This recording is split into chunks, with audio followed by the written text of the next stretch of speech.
Welcome to Whores Talk Horror. We're not really whores. We just like wordplay.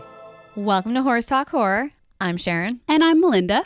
And this is part 2 of our interview with Audra and Nancy, the lovely ladies of West Suburban Paranormal Investigations. So join us and hear some possible evidence that ghosts exist. Maybe, maybe not. You have to listen and find out. Enjoy it. All right, so Spencer and Mindy and I just took Nancy and Audra on a walk through of the building where we record. And as I mentioned a little bit earlier, there have been reports from people who work here that they have seen and felt and heard some supernatural activity. This building, without giving away where we record, has a pretty rich history. It used to be a really famous restaurant back in the 50s and 60s. There have been presidents that have eaten here, famous musicians, movie stars. It was pretty well known, so I'm assuming there's a lot of energy in this building still, and also part of the exterior wall of the old restaurant is visible within the building now. And there's also been a lot of construction in this building. So as we all know, when there's construction in a building, it kind of can rustle up spirits. Audra and Nancy, what apps did you guys use when we did our walkthrough? And tell us your thoughts if you think there's any sort of activity. Oh, hi. Audra's dad is saying hi. Yeah. Through Sorry, the app. Jack came through. Oh. Hi, Audra's dad. Hey, Audra's dad. He must have been listening early when I was talking about nasty people. We don't want to get anybody in We trouble. won't go there. I was walking around with an app called the Perilous, and it's similar to what the ghost hunters, paranormal investigators use. It's called an Ovilus, and it's an app that I downloaded on my phone. And it just spews out random names and words and numbers. And we just try and see if we can relate the words to where we're located. It seems like there's an employee here that we were able to kind of contact. He's not dead. He's not dead. He's not dead. His name came up. But his name came up. So it's kind of, they're just trying to show that they're here and listening and know about the building, I guess. And it came up when we walked into a room that he specifically monitors all of the props and things that go in and out of that room. So right. That was something. That's pretty cool. Yeah, that was pretty interesting. Pretty cool. I was walking around with an EMF reader that I also downloaded an app on my phone. It wasn't the actual equipment that we use on an investigation. But I got a little bit of pings here and there with energy throughout the building. But the main area was a spiral staircase. So that was kind of cool that it was all just alive throughout the whole thing. Mm-hmm. I will mention that the same office or prop room that Audra got the name on, when I walked in there, I definitely got a little bit of a chill. And I didn't get any energy on the EMF reader, no ratings on there or whatever, but I definitely felt something in there. So it could just be a prop. Mm-hmm. Maybe a prop is putting something off. Yeah. It's kind of cool, though. Right. You had mentioned that some of these items may have come from thrift stores, and so you have no idea what kind of a history you're bringing with you from that piece of equipment or piece of clothing. Yeah. For sure. And there's hundreds and hundreds of items of clothing and other props in there. So, yeah, who knows what energy is attached Exactly. to any of that. And so while we were interviewing you earlier, Spencer actually had a few questions that he wrote down for me to ask you. So besides the apps that you just mentioned, what other apps do you use or would you recommend? I would recommend if you were looking for a spirit box that you download the EchoVox, ECHO Vox, VOX, and that is a app that you can buy from the Play Store. It's not a free app, but I really recommend it. I put a lot of faith in that when we use it, and I use it all the time. They have quite a few different kind of K2 meters. I would definitely download one of those and then test it out. Put it up to a fuse box, put it up to a light box, and to make sure that the lights ping all the way to the red. If it does, then it's a good app. If they don't, then go try to find another app and put it up to something that's got a lot of electricity to it. And Audra, you had said something like, if it says like for entertainment purposes, what was it that you said to steer clear of? Steer clear of it. There are some that are going to say this is for ghost hunting tools. This is what the ghost hunters use. And so that's a safe bet that you can use those. But there are a few out there, especially that are in the shape of a radar. And supposedly you can look and see where there's a ghost in the middle of the circle pinging. It's definitely going to say, one of the last lines will say for entertainment purposes only. And if you get that, then steer clear of it. It's not for an actual tool. It's just for fun. Okay. Cool. And how often when you go on investigations, you actually find something at a location? That's a good question. I would say like out of 10 investigations, 8 of them we'll get some concrete evidence. It's a pretty high number. And even the one time we were going to totally dismiss it, I'm like, there is nothing here. At the end, my Echovox actually told me to please shut up. I'm like, are you serious? Where did this come from? It hadn't talked to us all night until the very end when I'm like, all right, I'm done. I'm going to shut everything down. And it actually did tell me, and we may even have a clip of that. I've got that. It told me to shut up. Wow. So, and we did find an animal there at the end of the night. Mm-hmm. They didn't even have a dog, but I caught a photo of a spirit dog in the house. So that was kind of cool too. Mm-hmm. That's funny. Well, it's funny because you have these owners, the people who call you, some of them have ideas of who it might be that's coming in. And there's so many times when we're like, nope, that's not even close to who we got. So how often do you do research afterwards to confirm what you have found? Every time. Okay. That's a good, legit answer. I love it. Well, you have to verify your research. No, Definitely. I agree. But a lot of folks don't. So I love to hear. It just adds legitimacy. Like I said, it gives you cred. We would love to be able to do the history of the house that we're going to beforehand, but it's just, we go a lot out of town most of the time, an hour away, an hour and a half away. So it's not an ability that we have to go to their historical center and their library the day of the investigation to try and find stuff. And two, walking into it, we don't know. I was going to say, you kind of poison your mind and Exactly. you have expectations Right. of what to find. If you go in cold, it And tends then to be you more can accurate. always search the history afterwards. Yeah. To see if any of the things that you came up with are, you can validate through history. I think that makes more sense. Definitely. And can you explain a little bit about some of the other equipment that you mentioned earlier, the pendulum and the dowsing rod? Well, the dowsing rods are 2 copper wires that are in an L shape. They've been used for centuries to find water. They find pipes underground. We're at a house where the woman was a geologist, and I pulled them out, and she goes, "Oh, those are witching sticks." And I said, "Oh, okay." And we use them all the time when we're going to people's houses. Like if you call Julie, you want to build something in your backyard, and you call that number for Julie, and the NICOR comes out and the electric company comes out to show you where all the wires are in the ground. I guess that her company uses the witching sticks, dowsing rods, to find these wires and the pipes for them. We use them for yes or no questions for the energy. If we'll say, the answer is yes, to cross them for us into an X. If the answer is no, to push them far apart so that it's real obvious that they're pushing apart. And I have a medical condition where I don't have a lot of feeling in one of my arms. And I think that helps. They don't have to fight with the person to be heard. They've got pretty much a free vessel to go ahead and cross and uncross for me. So I get them to work pretty often. They don't work for me at all. I've tried. I'm like, but they don't work for me. Some people they do, some people they don't in the paranormal field. And I can't get the pendulum to work for anything. I use the pendulum quite often, and again, for yes and no answers. And I use a lot of that with my meditation. I make sure that before I even start with any questions, I want to clear my mind. I want to take just a couple minutes to myself.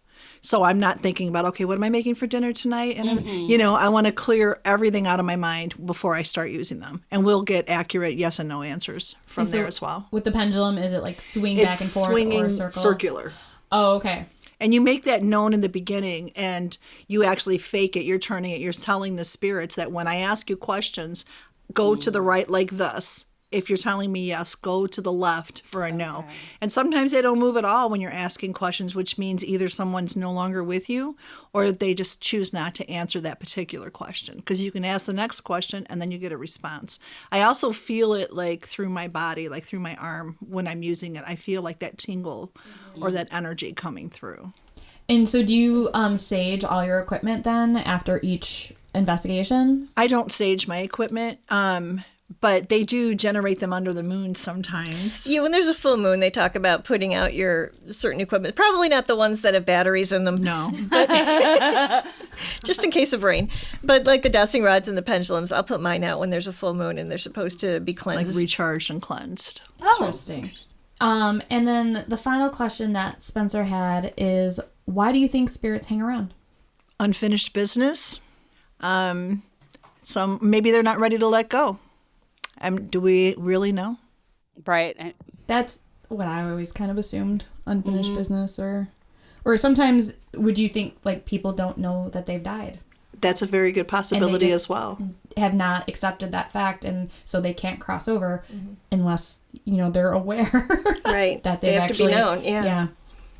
I think, too, that they can come back down and watch. That's what I was going to say, because I have a friend who's very spiritual, and she has daughters who are now late junior high, early teenage years, and they've all like seen stuff, feel stuff, and she's always said, like, if you're ever in a position where you need me, just call me and I'll be like, what do you need? And so but like, she's not someone, she would definitely be somebody that would like go off into the next realm or whatever. Right, so right. You do think that people can come back and forth. I do. I think they come back and watch. Yeah, I do. And support, like, you have yours that you call on all the time to Like help you Jack. with support. Yeah, like my dad. Who said hi. Yeah. That's not her support team. That's not him, let me tell you. Wait, your dad's alive? No. Oh, he's not. No. He popped No, up. his name popped up on the Perilous right before we I finished. was confused. I thought a text came through while you No. were looking at. Oh, okay. No, his name came through on the Perilous. Gotcha. Right before we Gotcha, started gotcha. again. Yeah, he's been gone for 11 years. Oh, okay. That's why I was like, hi, Jack. I know you're here. So before we actually listen to some of the audio that you brought, Yay. have you thought about who your favorite serial killer is? As we took you for a tour of this building that's multi-stories. Not really. I don't think I have a favorite serial killer. I think they're all a little crazy. So definitely true. That's an answer. I really haven't focused on any of them. I think, I'm interested. Don't get me wrong. I mean, if Right. it happens, I'm like, oh my God, what do you do? How do you do it? How many? You know what I mean? Right. I'm all about that, but not really any one particular. How about you? Fair enough. H.H. Holmes. Yeah. The murder castle in Chicago. Okay. Like the fact that someone had the audacity and the means to And the brilliance to create something that was like Yeah. a fun house of terror, essentially. yeah, it's just beyond anything I could ever Architecturally. think of doing Right. or It's why kind of anyone would want to do that but every aspect of that story is just like fascinating. And yeah, so I would have to say H.H. Holmes. Audra? It's not a serial killer, but Leopold and Loeb. I've always been fascinated. It could have been the absolute perfect crime if the ding dong hadn't dropped his glasses. They never would have been caught if he hadn't lost his glasses. And he was so rich that I think it was only 2 pair had been made in anywhere around the glasses? Chicago. Okay. And so that's how they found him, is that there were only a couple of pairs that were made. They were so rich that they could afford anything. And the glasses were that's so- expensive, and that's how they found him. That's how it is, though. People think they can get away with it. Yeah. And it's always the littlest things. The littlest thing. Mindy, now it's your turn. I hate to give this guy any sort of attention, but I say Ted Bundy only because I read, and I'm a huge Anne Rule fan, and I love The Stranger Beside Me. So I don't want to say Ted Bundy, but that whole story Yeah, I'll go with whole is more concept. of I'm just fascinated. Because I think he's an arrogant jerk, and he doesn't deserve any more credit than he's due. But the story and the victims deserve all the credit. So. Most serial killers are arrogant jerks. To be fair. You really don't hear the family side of the story that often either. Sorry. Exactly. I just want to bring up, they're not actually serial killers, but we went to Waverly Hills You did. Sanitarium recently this year. Actually, No. that was our field trip. We do field trips all the time where we go into like paid hunts. But they had so many deaths that were there, and instead of giving them actual burial, they wheeled them down to a train and took them and buried them in a mass grave. To me, that's what my interest is not one particular person, but to me, they did the wrong thing with these spirits. So tell us a little bit more about Waverly Hills for those who don't know.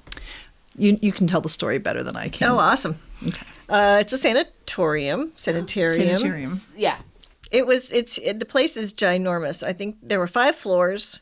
The top, it is in Louisville, Kentucky. I have a friend who, because I know that they do, side note, I know that they do some public openings, and I Right. have a friend who went with her. Emily, what's up? I won't give her last name, but she and her family, like her mom and dad and whatever, did an overnight there. And she was like, but I've seen it on other shows and stuff like that. But she was like, just the pure size of the place is just Exactly. insane. But please continue. It was the people who had tuberculosis, and we didn't find this out until the end, but there are basically 2 sides to it. Each floor has got 2 sides to it. The one side has had 2 beds in. Those are the people who were just slightly sick or were going to get healed. And then on the other side of the row was a 1 bed for the person who was about ready to die. And most of the people went from one side to the other. They did not go home. Most of them died there. The 5th floor, one side was housing the psychiatric patients. The other side was the children's ward, I believe, wasn't it? Yes, I believe it was. So it was just crazy, just intermixing that group. And it was just, they had people dying once an hour. And if they had no family to come and pick up the bodies, those are the bodies that just went off to this mass grave, which to me is just horrible. I can't fathom yeah, that. absolutely. Was They that took, on the property, or was it like shipped them out of town? They were shipped. They were put on the train. The bodies were just massively thrown into like a car, and then the car was taken away, There was a 500-foot long tunnel that they would be taken down. which was really awesome to go That down. was- by the that way. Wait, so the train was underground? It ended up being right at level. Yeah, Right. we were because because the grain goes down. the tunnel kind of goes like at a 50-degree angle. Yeah, it was really it's steep. And they would take the bodies through there so other people didn't see them and freak out. Oh, sure. Oh, and then take them through the tunnel, load them on this train. And do they know where the bodies ended up? Or They never told us. We couldn't find any history on that. But supposedly the whole ground is just there's probably buried subdivisions on it. People are horribly haunted. I actually took a picture of the girls that were with us, Audra, her daughter, and Kim. And the picture itself, their faces were kind of like blurry. And I swear, and they look at me like, yeah, okay, it was just your camera or whatever. You were hot, sweaty. But I swear, to me, it looks like other spirits were trying to take the place of their faces in these photos that I took. I'm a big picture taker when we go places. So that was really intense for me. The first time I went there was with another one of our members who is a sensitive. And in one of the rooms, he started coughing and then he was crying like a baby. I'm like, what the hell's wrong with this guy? Right? I'm like, dude, stop, And he's like, I can't stop. He's literally bawling. And I could not get him to leave the room. One of the girls that was like the tour guide through the whole thing, they would have somebody with every party. She helped get him out. And then he started like coughing like he was really ill. Like and had then tuberculosis. Yes. And then he got a little better. He was like, wow, And then like 2 rooms down, another guy started coughing like that. So I really feel like something tried to get into him at that point. So that was pretty scary. We didn't have that the second time we went. no. Just that one time I was with him. So that was before I even met Audra, the first time I went there. What happened when you guys went? Anything fun? Not much. Really didn't have a whole lot No, happen. we were a little disappointed. We We thought think- we'd get a lot more. There was a nurse that hung herself on the 5th floor. She was pregnant and supposedly contracted tuberculosis and wasn't married. There are lots of rumors that it was with a doctor who was married to somebody else. I mean, there's, rumors about all that. We think we talked to her, possibly, a little bit. The thing is that there were 50 people for that tour, and they do the tour like Thursday, Friday, Saturday nights all year round. So these ghosts might be getting a little tired. And the fact that they have a haunted house on the 1st floor, which I found to be disrespectful. That is disrespectful. Yeah. I think so. Oh my, because I've heard of Waverly Hills for a long time, and I feel like I would never want to set up a haunted house You in wouldn't an think. actual haunted location. Right.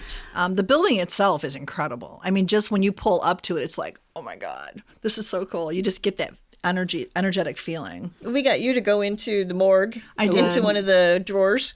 Really? I'm so bold. I don't care. Oh my gosh. I want to be touched. So, but She was so brave. I would She was so never brave. go into I one couldn't of those do morgue it. drawers. it was a neat feeling. I didn't get anything from it. So you like laid on a slab and they like They oh my pushed God. me in. And Audra was like, later. No, I was like, don't leave me. Let me out, please. No, it was pretty exciting, though. I highly suggest anyone to go there just for the experience. Yeah. I would go there. I would, Yeah. and like I said, my friend Emily, she could help us out. She knows people there. She'd be happy to set us up with housing. Well, I do it. also think, I could be wrong, Spencer looked this up, but I think Ted Bundy's Volkswagen Beetle is on display in a museum in Louisville. Really? It's either Kentucky, it's either somewhere in Kentucky or it's somewhere in Tennessee. It's one of those, but we could do like a I'm more interested in long Waverly weekend. Hills, but Well, I want to see both. If it's in Louisville, I want to go see the Volkswagen. While you go that far, you may as well. Might as well. Louisville's lovely from what I've seen. From what I've heard. That seemed to be. Yeah. But that's awesome that you guys went there. I'm so I would jealous. spend more incredible. time in the operating room if I could. We finally found the darn thing, and about 5 minutes later, the tour guide came in and, well, okay, we're switching floors. I'm like, wait a second. Because they only allow, say you have 50 people in the whole thing, so 15 are on this floor, 15 are on that floor, so you're not bumping into each other. Yeah, so yeah. they try to spread you out a little bit. So when your time is up, then you have to go to the next floor or 2 floors, depending. And from what I'm seeing, the operating room is terrifying. And it's incredibly small. It's smaller than this room. It's probably half the size of this room. It is so small for what they would have had to do in those rooms. It was crazy. I would have liked to have spent more time in the operating room. Yeah. Well, if we get up there, we'll let We'll you just know. hide. We'll like duck away from the tour group. And it's so dark, you could probably Wander get away with around that a little bit. ourselves. I would be more afraid though of because Audra and I were talking earlier about being clumsy. I'd be more afraid of hurting myself with all the debris and stuff like Oh, that yeah, than the- I would of ghosts. The tour probably. guide kept telling us, so you have to turn your flashlights off. I'm like, dude, not a good idea. Well, because they have bats. Okay, so the light's going to draw the bats to you. So that's why he's saying keep your lights, focus on the floor if you're using flashlights. There's ghosts. There's debris. There's bats. There's bats. Kind of amazing that this is open to the public. Well, you sign a waiver as well. Okay. Oh, yeah. But people demanded it, I think, because so many people were breaking in to try and do Yeah. ghost hunts or whatever. Any tour that we've been on, you've had to sign a waiver before you go in. That's when you know it's a good tour. I know. Right? Yeah, right. That's when you get excited. Okay, this is going to be awesome. Well, it sounds kind of like Cropsey in New York. Or for my birthday a few years ago, my friends, we went to the Winchester Mystery House. Oh, and my very friend cool. paid for the regular tour, but then the extra tour, and they were like, you can't go on this tour unless you wear this hard hat. And we were like, we are in. Yes.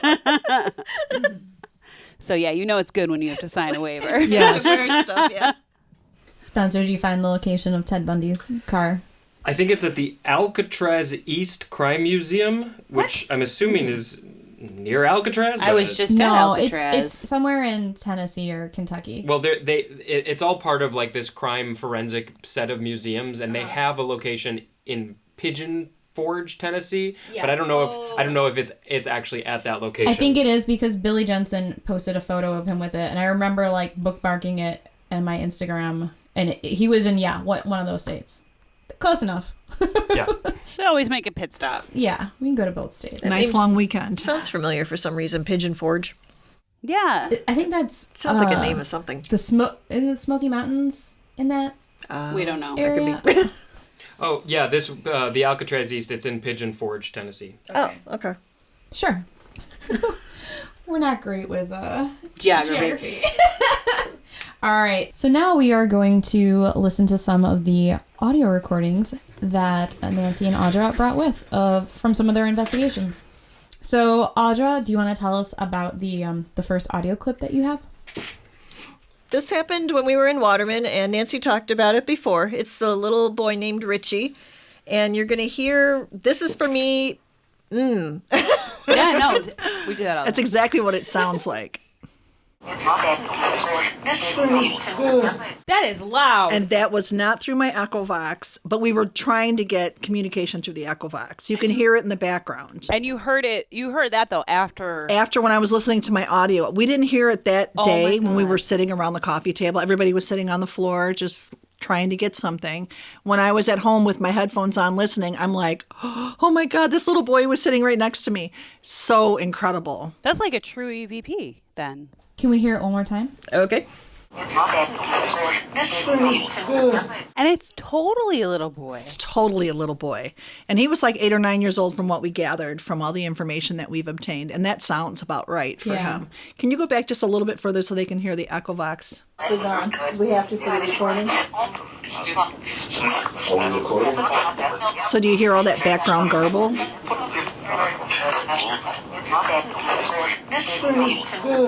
I mean, that is so clear. So clear. So no one else in the room is talking at this Right. point, right? So it's just picking up all these like kind of background. Like the echo box. Like, yeah, and the echo box is going, trying to get some wording. We're all sitting like this, waiting for some words to come out of the box. But we didn't hear this little boy in person. I only heard it when we listened to the audio after. Wow. So that was just incredible. I love it. Every time we go there, I'm like, hey, Richie, I'm back. Aww. So his voice coming through was just through the air. Just through the air, naturally. It wasn't through my Echovox or any other equipment. His little spirit was right there with us, following us through the house. So it's so intense. That's I love amazing. It. That is so cool. That is. Do you want to talk about the gunshots? Yes. Okay. The second part. This is the same house. A couple of the guys that were with us and the homeowner and I went out in the backyard to see if we could get anything. The reason we did this, we got such high readings from behind his home, like through the outside windows, even facing the alleyway behind there. One of his neighbors the previous year had shot himself in his garage, which his garage is right next to the homeowner's garage. And so he was like, yeah, he shot himself. Maybe that's why you're getting all these high readings from the back window. So, of course, we're going to go outside and snoop around, see, if there's anything. We had our equipment. I had my flashlight with me, and I didn't know my flashlight does SOS patterns. Oh. I know now. Can you explain what that is really quick? SOS patterns means like, okay, normally you just have a straight beam. But you can also click your button like twice, which I didn't know this. And then all of a sudden you have like a flashing, like an SOS. Oh. So if you were stranded somewhere, you could put it to a window and it's going to shoot out this pattern for SOS. That's cool. So Ken was with us. He was one of our members as well. And I'm like, wow, look at my flashlight. And he's like, oh, let me see. So we're all infatuated by this flashlight doing this SOS pattern. And we don't hear anything else. We go on about our business. When I listen to the audio later, we're all fascinated by this flashlight and you hear 4 gunshots. And so we're assuming that those gunshots must have come from the neighbor. We're not 100% sure, but they weren't there in person. You didn't hear them while you were there with your own If ears. we did, we would have stopped talking about my damn flashlight and hit the ground, I'm sure.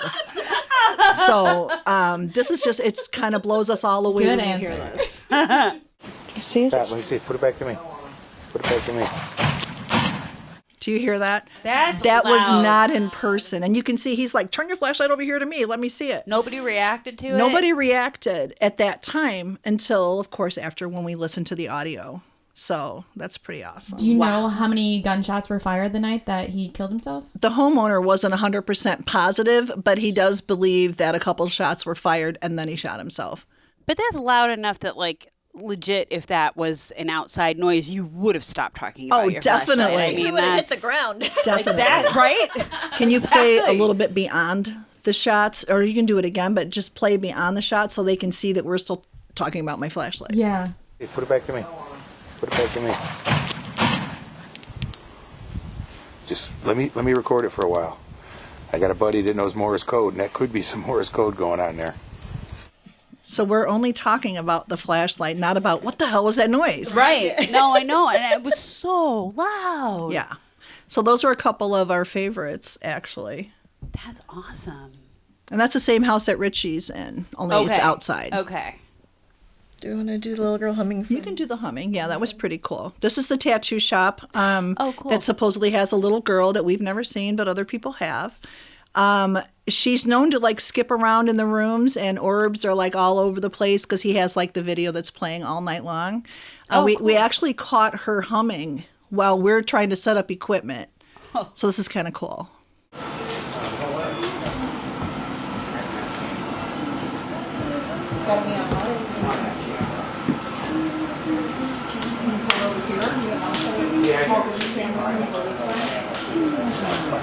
Did you hear that? Oh. It's hard to hear. You really have to focus. You can hear it. Again, She's like, it's pretty clear. And once again, you guys did not hear this while you were, and this was not coming through. This was just, and She was just skipping through the room, I'm assuming, humming while we're trying to set up our videos and stuff like that. Because you can kind of hear you guys in the background, and obviously nobody's reacting. Right. Like, wait, what was that? Like, Yeah. You would think that if you hear a little girl humming while you're We doing would all this, be like, we'd be like, what where's the she heck? at? And you're sure no one was humming No. with you guys? Okay. No, it was just Nancy and I, And we don't hum. we might sing every once in a while, but no, I'm just joking. You wouldn't want to hear us sing. And you can just look at her face. That's Go right. back one. Do you see her face? This Yeah. is Audra's daughter at the tattoo parlor. She's like, oh my God. So we have some really cool pictures too. Is she seeing Yeah, something? she was freaking out. Aw. Yeah, Did you guys play was this having back some right issues. away and hear it then? What is No. she reacting to? She was hearing stuff coming from upstairs, Really? and she was not having a good time with it. This next one, it's still from the tattoo parlor, and it's the "Come to Me," and I'm hoping that I'm hoping really, it's loud really enough. faint, so you got to really strain to hear it. Did you hear it? I heard Yeah. it, but oh, come to me. Yeah, I heard it clear, actually. That's the one that kind Okay, of freaks play us out that the one most. more time. It is very quiet and close. So that was pretty cool. That It was sounds caught like it's upstairs. Right up. That was to the one on whatever the might be. stairs. Yeah. Yeah. That's the tattoo parlor. Yeah, that was the tattoo parlor. And do you think that's the little girl or No, no? No, not that one. I don't think so. I think that's like the dark feelings we got in the upstairs attic area. I think that whatever that is coming from that. That's awesome. I'm sorry. We think we might have the little girl's name. We think we might have caught like an Everly, so we're not sure if Either it's like Everly or Beverly.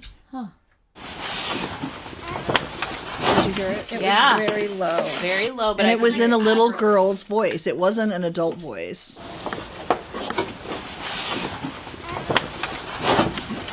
It's very low. That's awesome. So since you mentioned shadow people, I saw a shadow person when I was very little in my bedroom, and we've talked about shadow people several times on the show. What do you think a shadow person is? Because I've done some research, and there's a lot of different interpretations. Everything from aliens to if someone's having like I can't think of the name of it right now, but if they're dreaming and they're like Astral projection. astral projection. Thank you, Spencer. Astral projecting. Sometimes maybe that their astral body will get caught somewhere, and that's what a shadow person is. And there's many, many more interpretations. What do you think a shadow person is? I agree with both of those things that you said. I also feel like maybe somebody's trying to come through and present themselves, but they just can't completely. So it's more of a haze. It's not like you actually see a solid mass, but it's like something you can see through. It's just like, and I think you can catch them out of your peripheral vision too. I think you can see them and you look and they're not there because maybe they don't want to be seen. Mm-hmm. But I really feel like that could be a good possibility. I feel like the shadow person I saw was pretty solid dark. But I've heard variations too, and I've heard, there's the headed shadow people. There's the shadow people that have the glowing red eyes. Mm-hmm. And someone that we interviewed a while ago, she said that she heard a tip where if you see a shadow person or a ghost or anything out of the corner of your eye, don't blink. Slowly turn. And slowly turn your head. She said if you blink, they'll go. But if you don't blink, you can actually catch Capture. them. Mm-hmm. I've heard that before too. Yeah. I have yet to try it because I haven't seen I know anything. when like, I see something, Right. I'm too like, what is that? Well, that's it. You're so in the moment. It's going to be very difficult to sit there and don't blink. Right. Did you find more audio to show or no? Yeah, from the when we did the museums in Lisle. Ooh. Our cases make a very definite sound. They're plastic, and there are two latches They're on kinda like each this. piece. Oh yeah. Okay, so it would make this. Yeah, that's probably exactly It's it. like whenever you open this, you hear that noise. Yeah. Yep. We were in the main room and we were gathering all of our stuff. We were getting ready to go into one of the other rooms to put our equipment out. And you hear footsteps walking into the room, all of our latches flipping up, and then you don't hear the sound of any footsteps leaving. Eventually, we just all come back in the room again. Oh my God, I want to hear this. So we're getting ready to leave. You guys are getting ready. What the heck? That was us. And now we're gone.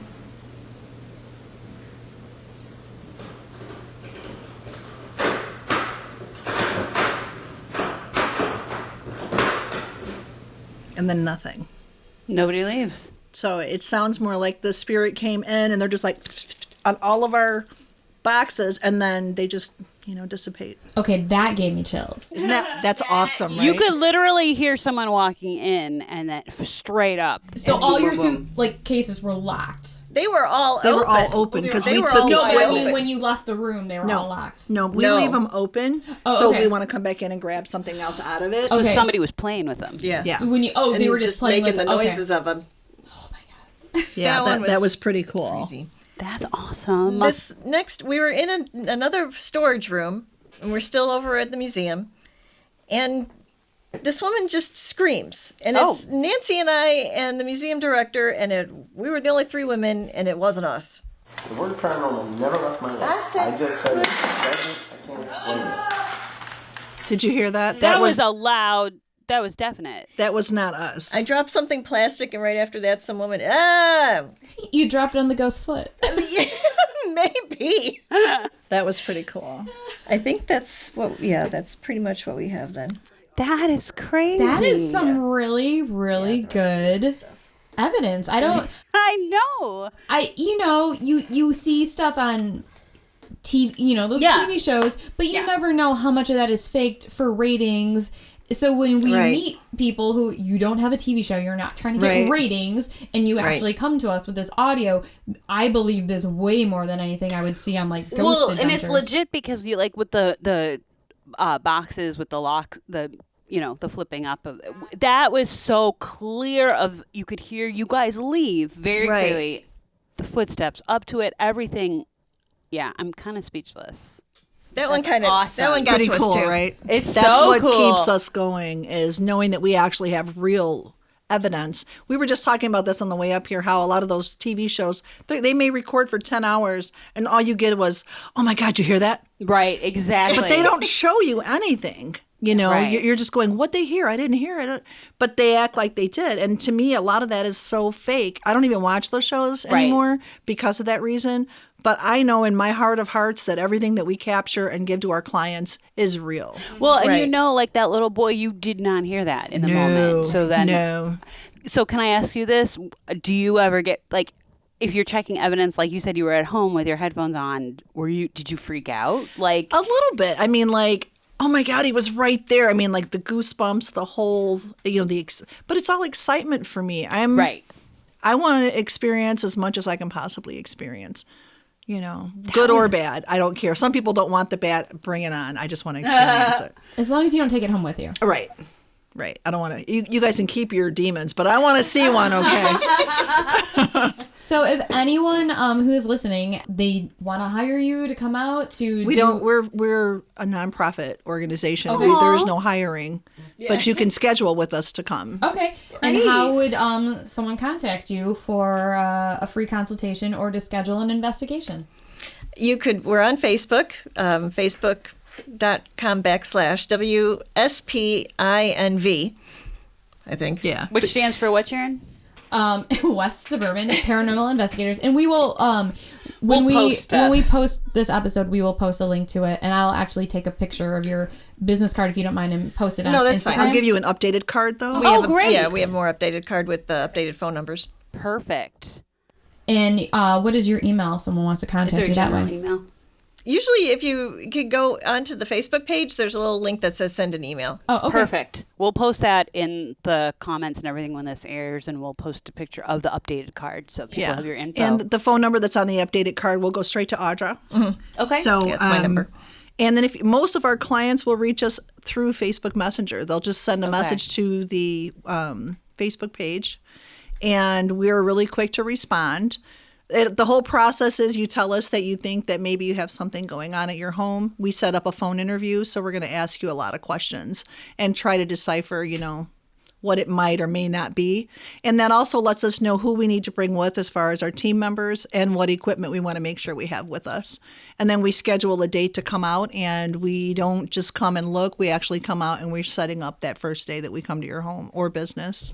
So. All right. Afterwards, we go through all of our evidence. We find evidence or we don't. Mm-hmm. We make a written report, and then if we don't have evidence, we'll usually just send the written report to the client Through the mail. Through the mail. But if we've got some sort of evidence, we put it on a flash drive for them. So then we'll go over to their house and go over the evidence that we found for them. So they'll have a written report and a flash drive of the evidence that we found. And they get to keep that, for themselves. So That's very cool. Yeah. And do either of you have any final thoughts or anything you want to say before we sign off? No, thank you very much for considering us and having us come out, though. That was really great. Thank you guys. This was a very educational and entertaining experience, and that audio, man, that is. Can I just add one thing? This is something. Please. This is something that I love to do. I hand out our cards everywhere I go. I don't care if I'm stopping at the 7-Eleven or if I'm at Jewel grocery store. I hand my card to everyone because you just never know who has some stuff happening at home. A lot of people don't want to acknowledge it in public because they're afraid of being shunned or, you think I'm crazy or whatever. But the expression that I get, and even she looks at me like, are you doing this again? I'm like, here, have our card. We're paranormal investigators. I tell everyone that. A lot of people will look at you and go, oh, my God, let me tell you this. And you do get the skeptical ones who are like, yeah, okay, but they still take our card. Mm-hmm. Do you know what I mean? So just word of mouth, anyone that wants to put our name out there, I'm more than willing to talk to them. And so is Audra, of course. Her and I are like buddies, so. You're like buddies. You actually are buddies. We are buddies. That's awesome. Well, my dad might be calling you because he's had a bunch of stuff throughout his life happen and he'd chat your ear off. Oh, very cool. We just love to hear the stories, we do, too. Yeah. Even if it doesn't amount to us coming out and doing an actual investigation, just to hear people's experiences. It's incredible. I've spent 2 hours on the phone with somebody before, just listening to them talk about what they've had done. That's great. Thank you guys so Thank you. Yeah, Thank you for having so us. Much. And for anyone out there, if you have your own ghost stories, paranormal stories, and you want to share them with us, you can email us at whorestalkhorror@gmail.com. If it's really serious, please contact these lovely ladies because they will be able to help you. We will post their contact information. And as always, thanks for getting creepy with us.